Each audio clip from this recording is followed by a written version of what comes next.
Okay, for this third strategy, let's think aloud about what we do to mine articles. So I found this really awesome article in Google Scholar and I downloaded it. And now I'm wondering how I can find literature connected to this article because this is kind of right on the topic of what I want to be researching. So I'm going to go through the article. I'm going to look for other keywords. So maybe there's keywords here that might be, they look pretty much of what I've been using before. But one thing that drew me to this article was it talked about boundary crossing. And I want to see, so here are some quotes about boundary practices. Here's a whole section on boundary spaces, boundary crossing, and professional learning. So this is kind of melding those two topics that I'm interested in. So I want to go down and find this article because this looks like the seminal article about boundary spaces. So I'm going to go all the way to the end and I'm going to look at the references. And here, this is the reference for that Ackerman article. And I'm going to select that and I'm going to go to Google Scholar and I'm going to put that into Google Scholar. I guess for publishing they had to separate it. And there it is. So I can get this article at the UEU. So I click here and I can download that article. And look, this article's been cited 1,620 times since 2011. So this looks like a really good article that I want to read. This will give me some subtopic information about how third space professionals and boundary crossing kind of interact. So I'm going to go back to this article. Let's see what else I can find. Oh, here's a book.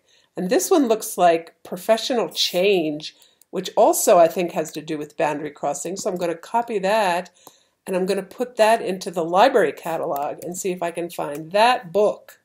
So any books you can put in here and see if we can find them. Oh, and look, there it is. We have an online copy of it, so I can click that. And since it's an ebook, I can be in my pajamas at 2 o'clock in the morning reading this book from home.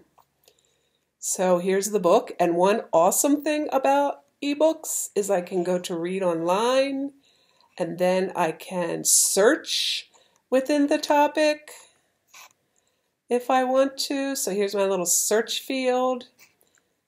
But let me see what kind of chapters we have. Oh, this one, investigating a professional identity. This one looks pretty good.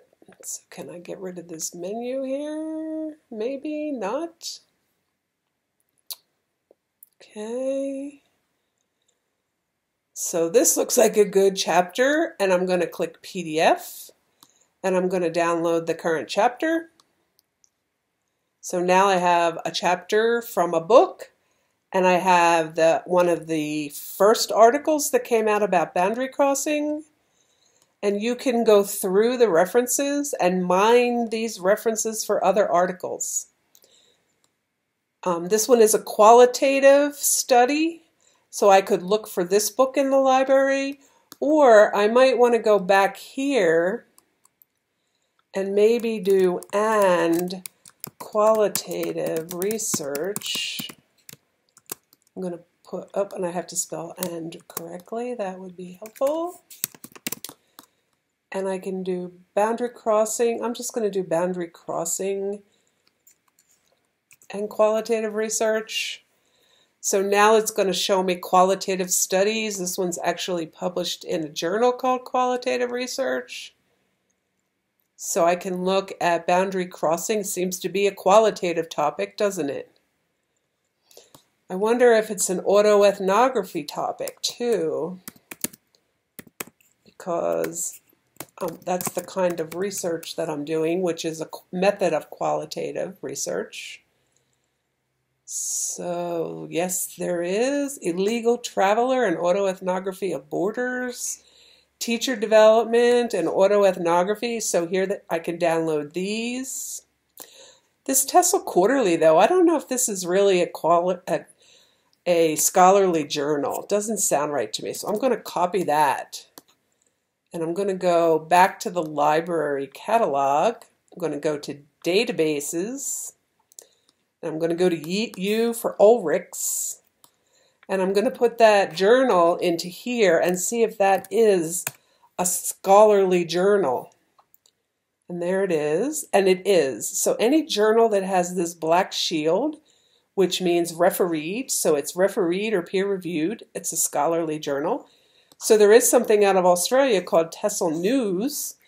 Maybe that's the one I was thinking of that's not scholarly. So that's also a way that you can check if these journals are scholarly journals or not. This looks promising too for my research topic. Right, so then we'll go on to strategy number 4.